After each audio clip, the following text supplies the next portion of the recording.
My fair citizens, Sodium City. Part 2. Part 2. Kaladesh Remastered. Girthy. Massive. Gigantosaurus. Throbbing. I don't remember what I said in part 1. Go watch part 1 and you'll see what I'm talking about. Regardless, this is part 2. It's not really a set review. It's the meme decks of what is to come in the channel once Kaladesh Remastered comes out. It's going to be amazing. We have so many cards that we're going to meme around with. And part 1 and part 2 are really just going to go over a lot of the cards and a lot of the combos. And you know what else is a really cool combo and interaction? You subscribing, hitting the bell notification, and then commenting in the videos. It's like a super cool combo. If you haven't done it already, just make sure to give it a try. It's really, really cool. I highly recommend it. So you don't even have to use wildcards on it.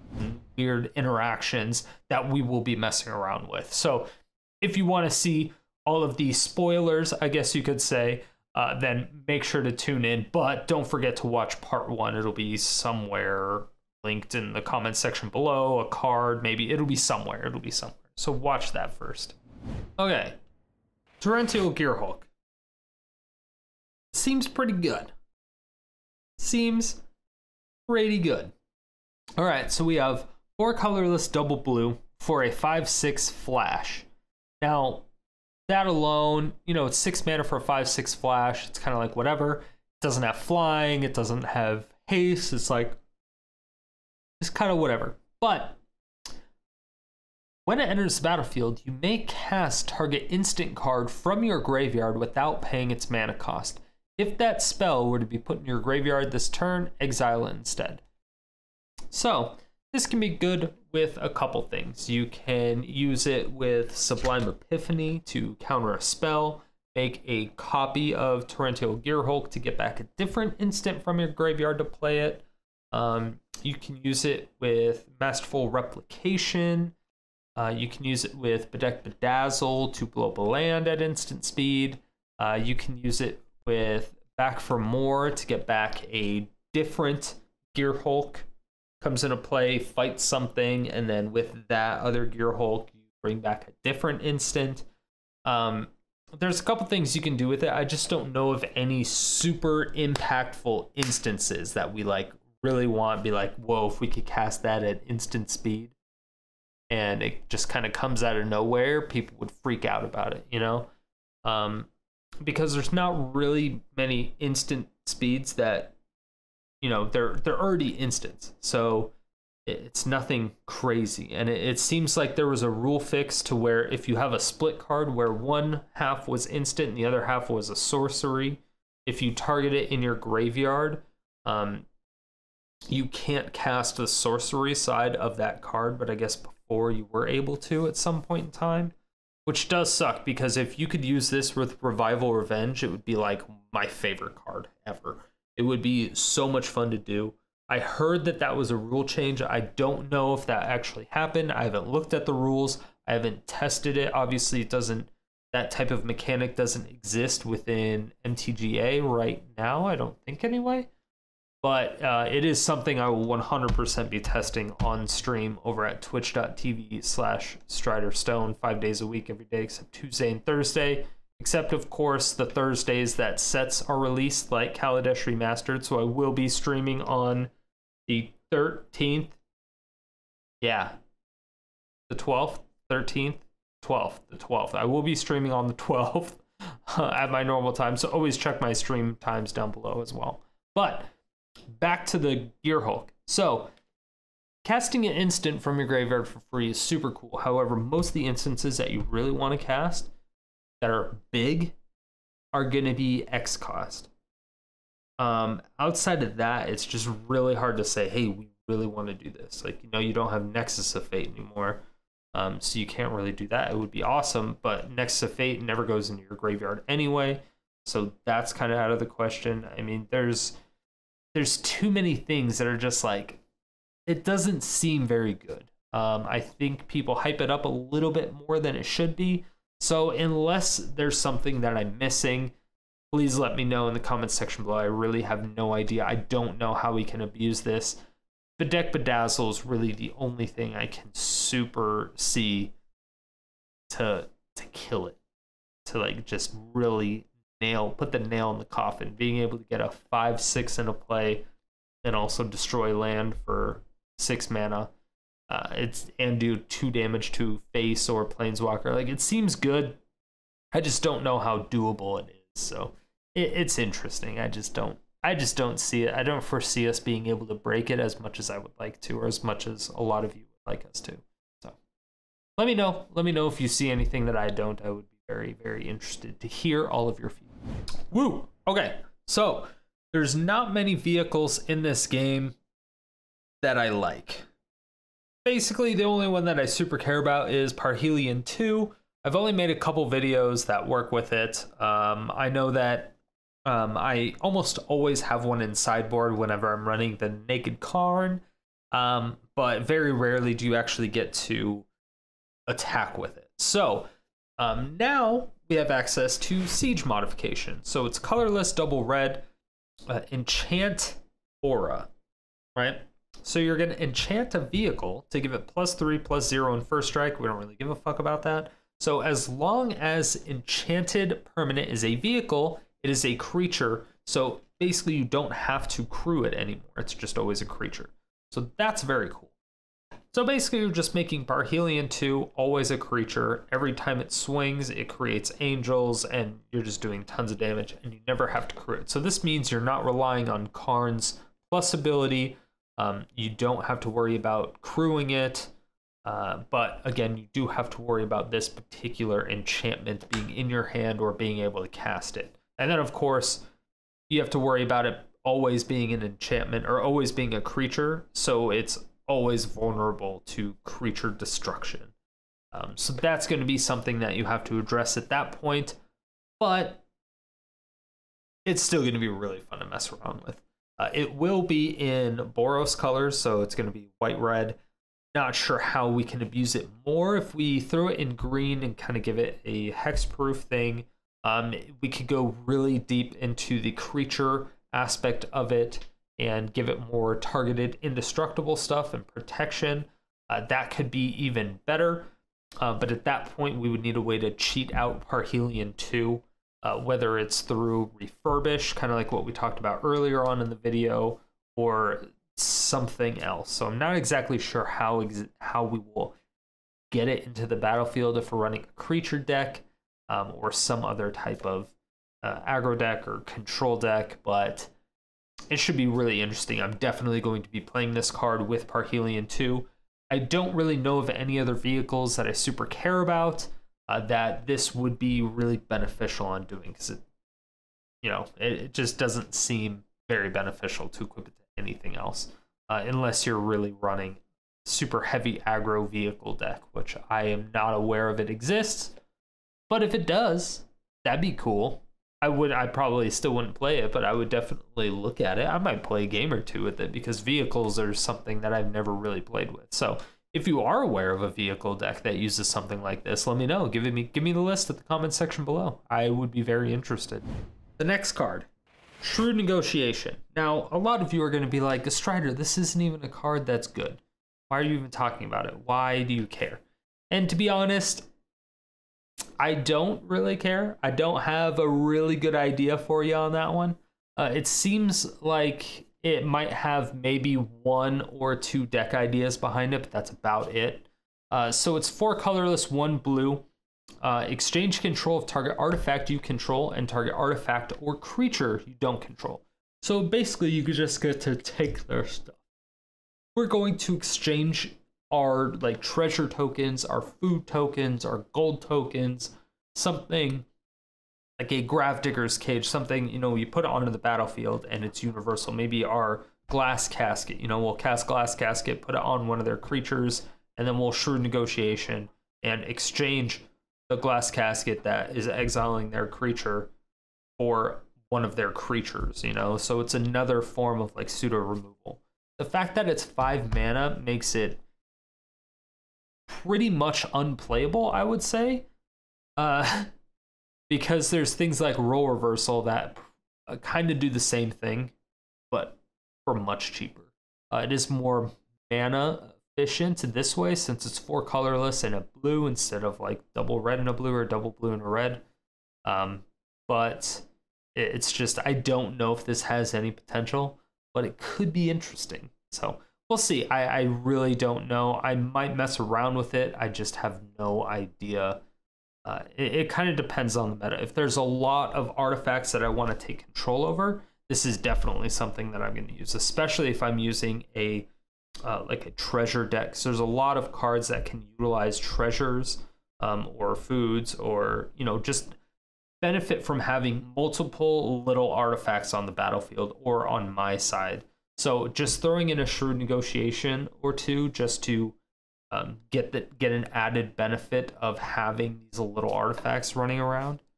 It's definitely possible that will just be in the deck as filler. So it could be good. It could be bad. It could be really funny. Who knows? This one. Apparently, Refurbish, it's 3 colorless and a white, return target artifact from your graveyard to your battlefield, is or was a staple in Standard back in the day. I guess that was the thing. I understand with all the powerful artifacts that are coming with Kaladesh. You have Planar Bridge, Paradox Engine, Metalwork Colossus, Whir of Invention. So you do get some artifacts that you can bring back that could be beneficial since this is only 4 mana. But for the most part, what we wanted, like, we may mess around with those because it's the new set stuff, but the other stuff we want to do, we'll use like Parhelion 2, we'll use the Citadel, God Pharaoh Statue, the Immortal Sun, Akroma's Memorial, Chromatic Orrery, Meteor Golem, Platinum Angel. We'll get these expensive ones from our graveyard to the battlefield. It's kind of like it's like a reanimate spell, but just for artifacts instead of for creatures. So it's really interesting. I do kind of like I like the implications of it. I don't think it's busted, but I think it definitely has some fun attributes to it.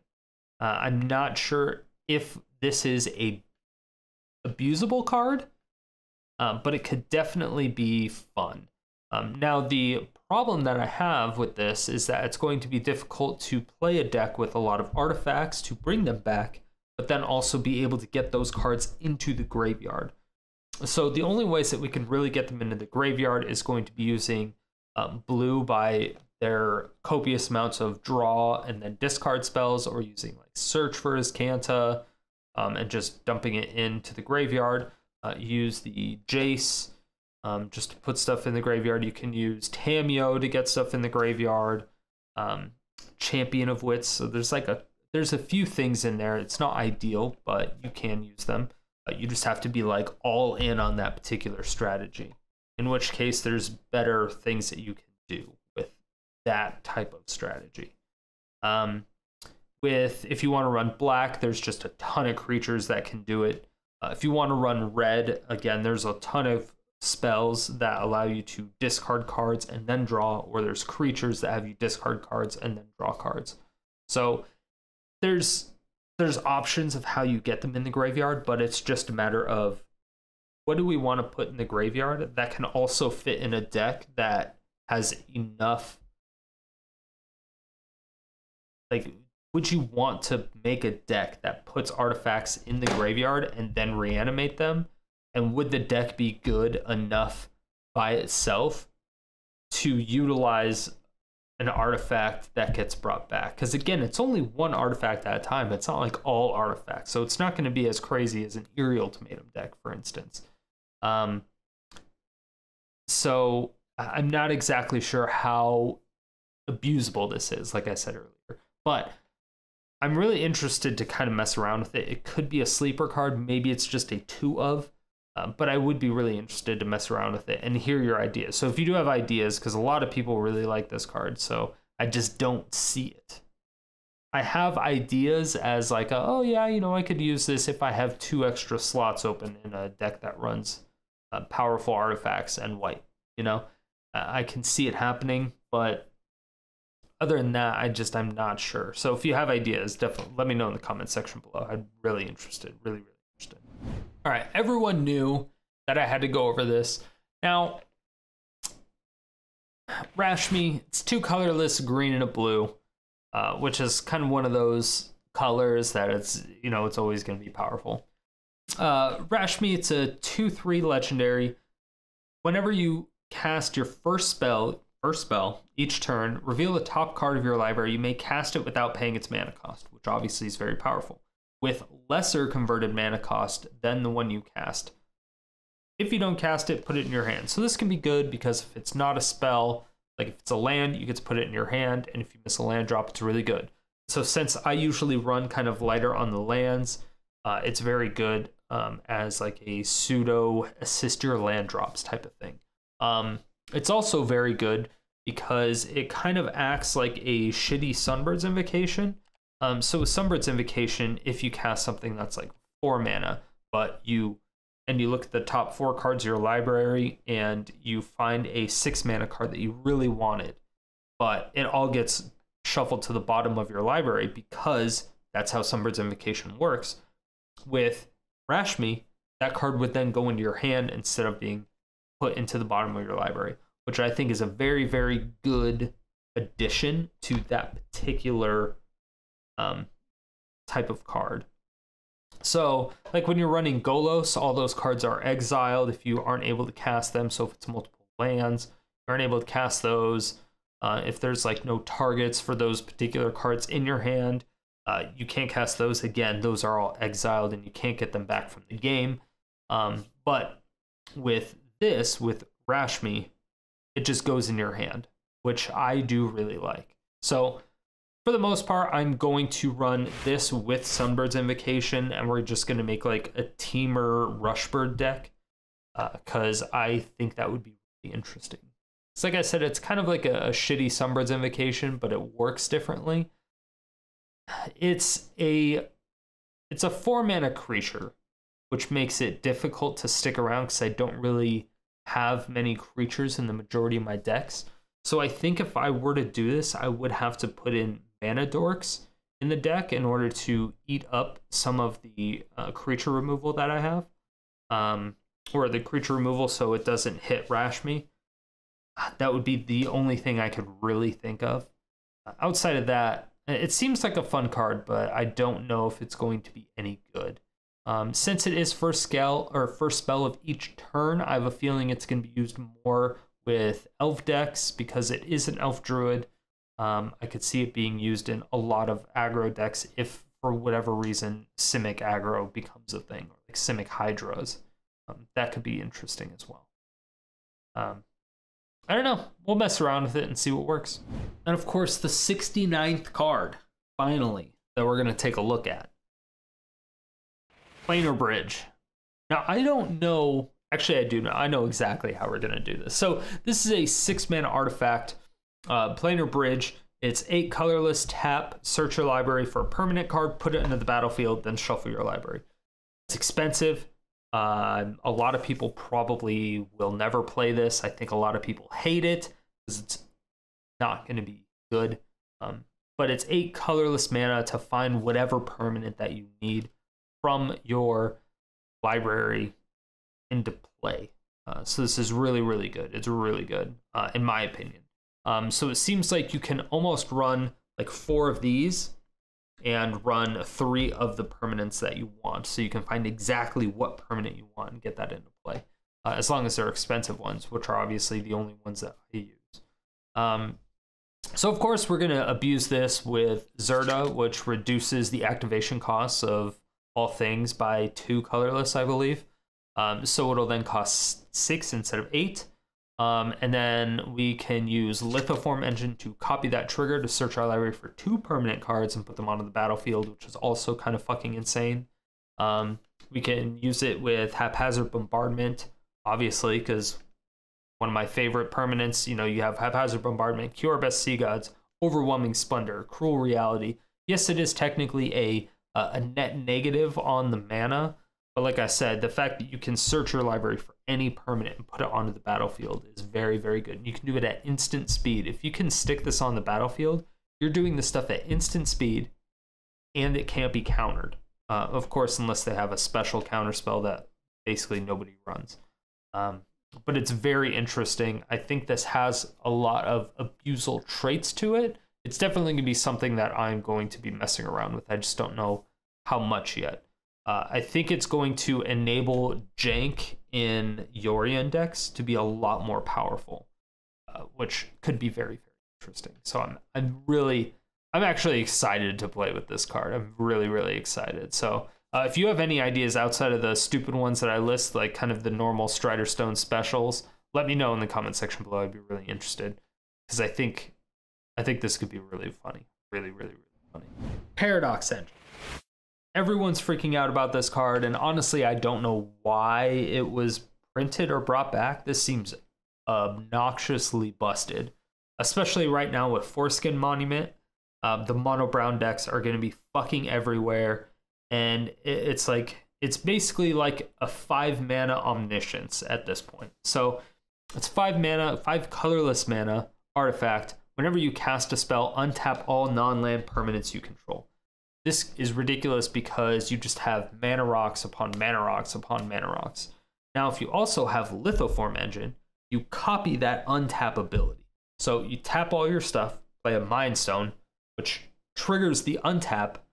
You float the mana, tap your Lithoform Engine to copy the untap trigger. You untap everything, and then you tap all the mana again, and then untap all your stuff, and then you can again tap all your mana.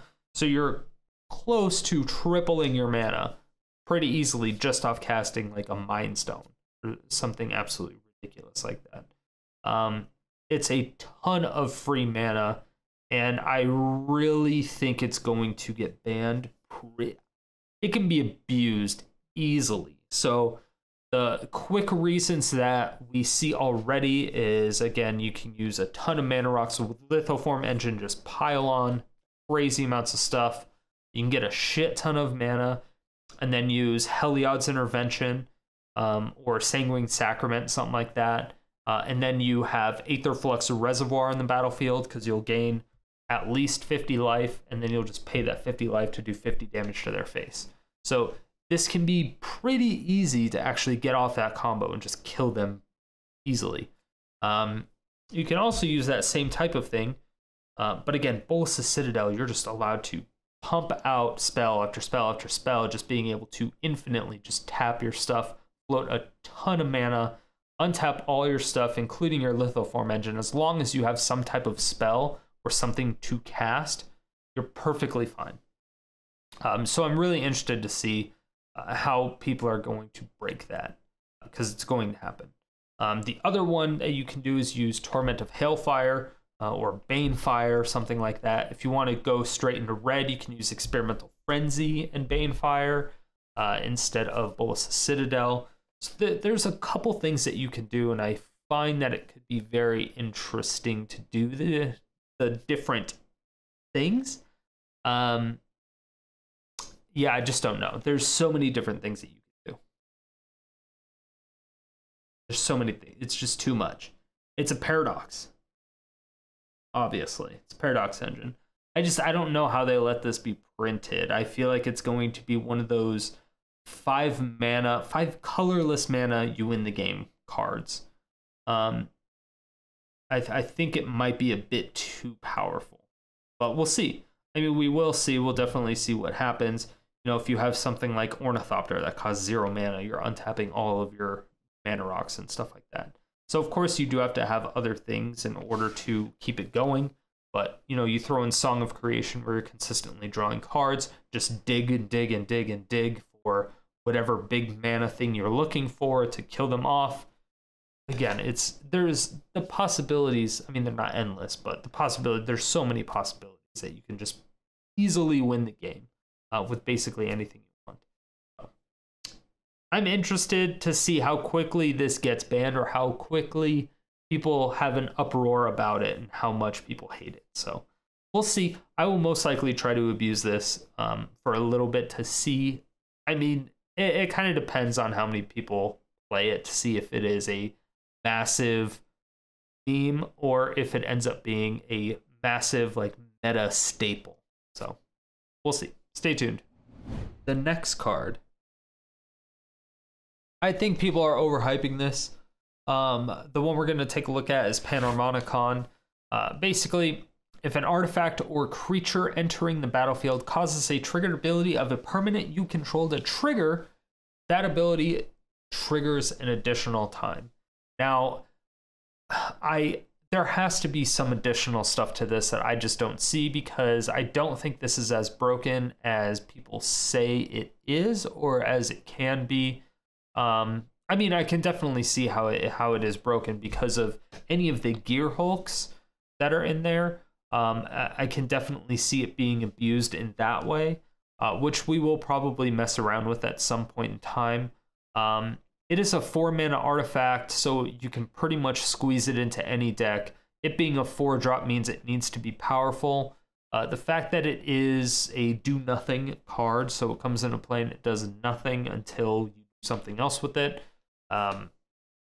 makes it kind of iffy for me. However, what I want to do with it is I want to use it with Skyclave Relic, because I think it could really help with the ramp. So if you kick Skyclave Relic, it creates 2 additional copies of Skyclave Relic, which is tap, add a mana of any color. So if you kick it, create 2 additional tokens, and then if you have Panharmonicon out, you create another 2, which is actually really cool. The thing is with that particular thing is you would almost rather have Anointed Procession for that exact reason, because you just create double. And that works with all things and not just artifacts or creatures. You know, it's just all tokens. So that makes it a little bit less ideal for Skyclave Relic specifically. But this also works with Glass Casket, so you can choose multiple things to exile with Glass Casket.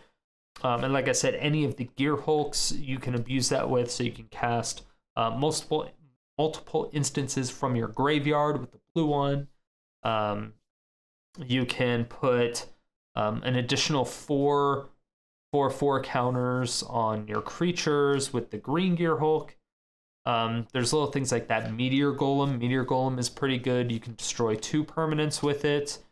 Sifter Worm could be funny, which I will probably abuse the shit out of that. I will most likely use this in a Genesis Ultimatum type of deck that utilizes Sifter Worm and possibly some other things. So this will most likely be added to that Genesis Ultimatum deck that's been running around. I guess it can't be in standard, but... So they're going to use it with Genesis Ultimatum and Terror of the Peaks. So, basically, you're just going to enable it to trigger all your creatures an additional time, with the Terror of the Peaks trigger being able to poke the opponent multiple times with 1 trigger. So it's just a little bit added of a guarantee to get that damage from Terror of the Peaks onto the opponent's face. So it can be nice. However, I don't know if they're going to utilize that specifically or what exactly is going to happen. So I'm still trying to think of exactly how we could really abuse it and make it super meme-tastic. I'm just not quite there, and I don't see exactly how it could be done. So if you have any ideas, definitely let me know in the comment section below, because I would be really interested in abusing the shit out of this card. So yeah, let me know. Now the next card. This card.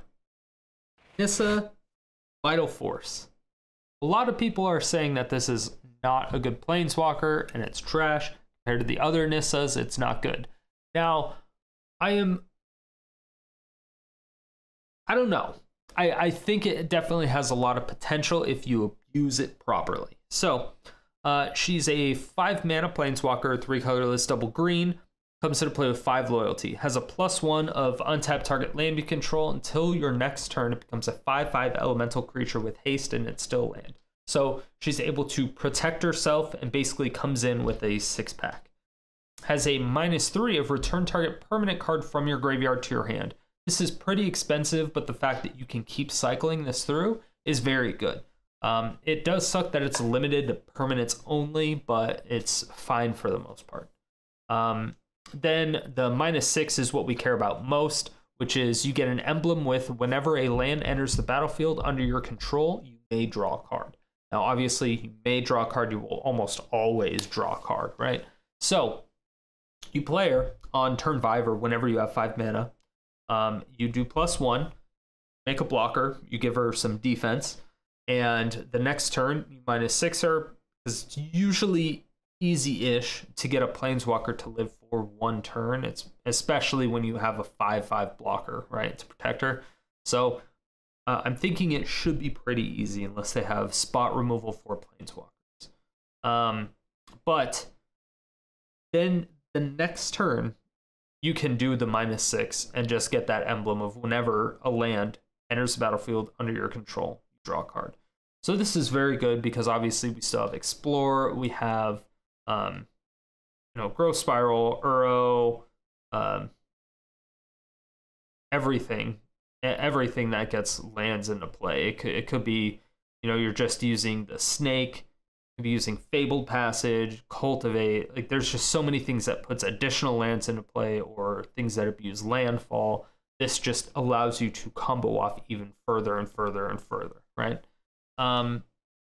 But, however, we will most likely use this more with our Bloodshift combo. So if you are new to the channel, we kind of created something called the Bloodshift combo, which is Blood Sun and Scapeshift. So Blood Sun is an enchantment that basically says all lands lose all abilities except mana abilities. So that means your shock lands always come into play untapped. You don't have to pay 2 life. But most importantly, your Lotus Field comes into play untapped. Doesn't have hexproof, but you don't have to sacrifice 2 lands. It still taps for 3 mana. So it's just 1 land equals 3 mana of any one color. It's great. So you have Blood Sun, turn 4, or whenever you have 4 mana, 4 lands in the battlefield, Scapeshift, sacrifice all 4 of those, bring in 4 Lotus Fields. So all of a sudden you went from 4 mana to 12 mana in a matter of 1 card. So that can be very good just on that note right there. But since you are still running Scapeshift, because you're really only using that combo for the first time to do your initial big dick ramp, right? After that, because you usually have to run at least 3 Scapeshifts. 3 is usually the golden rule. You run 3 Scapeshifts in order to really get that combo going. But you still have 2 extra Scapeshifts in the deck that you're not really going to use outside of thinning the deck out a bit. This Nissa allows you to abuse that because you can Scapeshift, thin out the deck, but as you thin out the deck, you also get to draw a copious amount of cards. So even if you don't need to thin out the deck or you don't want to thin out your deck that much or it just doesn't matter, you can just sacrifice 2 lands and draw 2 cards when you put 2 more lands into play. So it can still be very, very good as far as an initial engine, thin out deck, draw card. It has some synergy with that Bloodshift combo. I'm still not quite sure how we abuse it to its fullest potential. But that is one of the ideas that I have in my thinking noodle right now. Again, a lot of people say it's bad, just the Planeswalker in general. I obviously see how they see that, but I think that we should be able to abuse it quite a bit. So that'll be interesting to mess around. The next card we are going to go over is Midnight Oil. Now, Midnight Oil can be very good, possibly. Not exactly sure what we're going to do with it yet. We have a lot of ideas. Or we have 2 ideas. So Midnight Oil is a 2 colorless, double black enchantment. It enters battlefield with 7-hour counters on it. At the beginning of your draw step, draw an additional card and remove 2-hour counters from Midnight Oil, right? So beginning of your next draw step, you draw an extra card, and it has then 5-hour counters on it. Your maximum hand size is equal to the number of hour counters on Midnight Oil. Whenever you discard a card, you lose 1 life.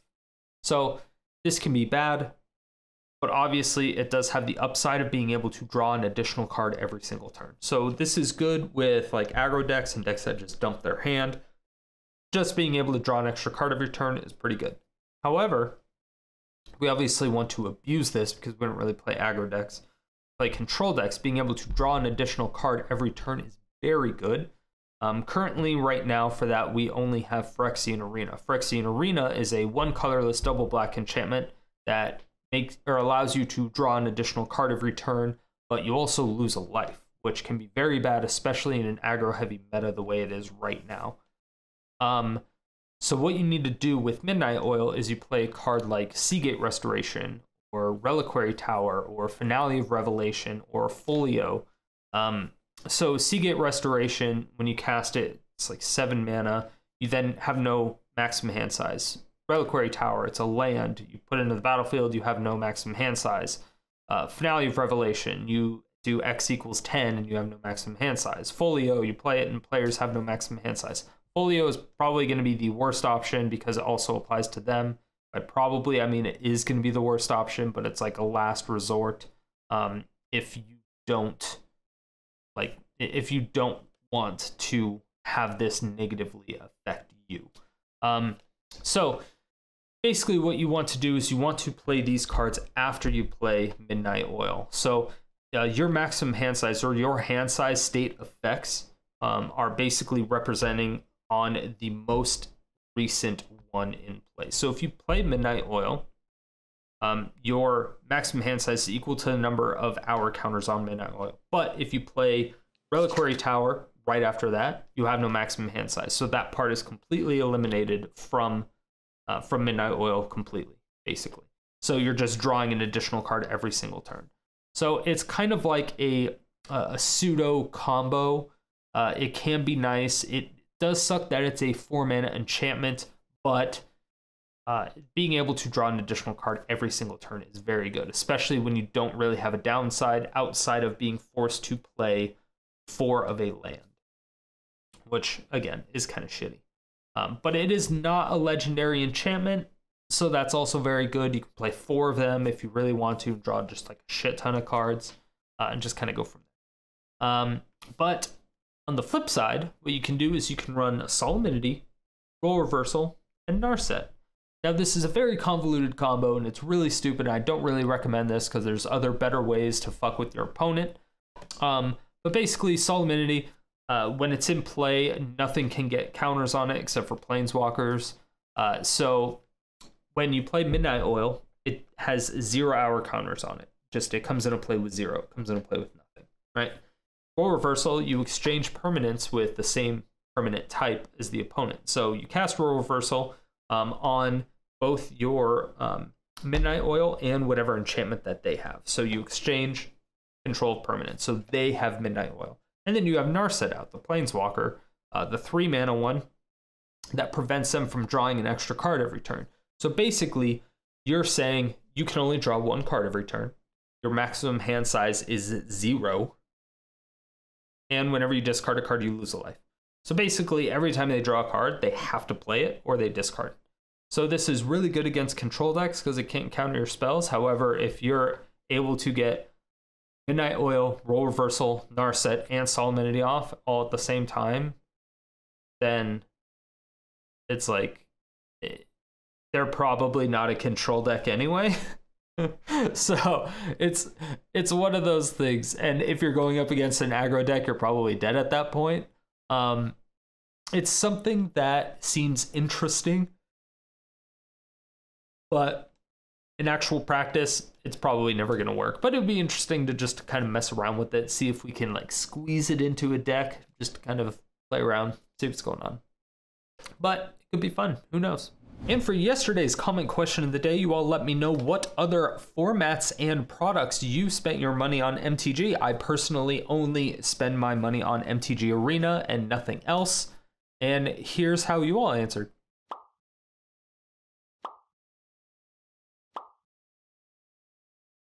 And if you want your name and comment featured in these videos, make sure to leave your answer in the comments section below to the question of the day. Yo, what up, YouTube? Yeah, we going here, Strider.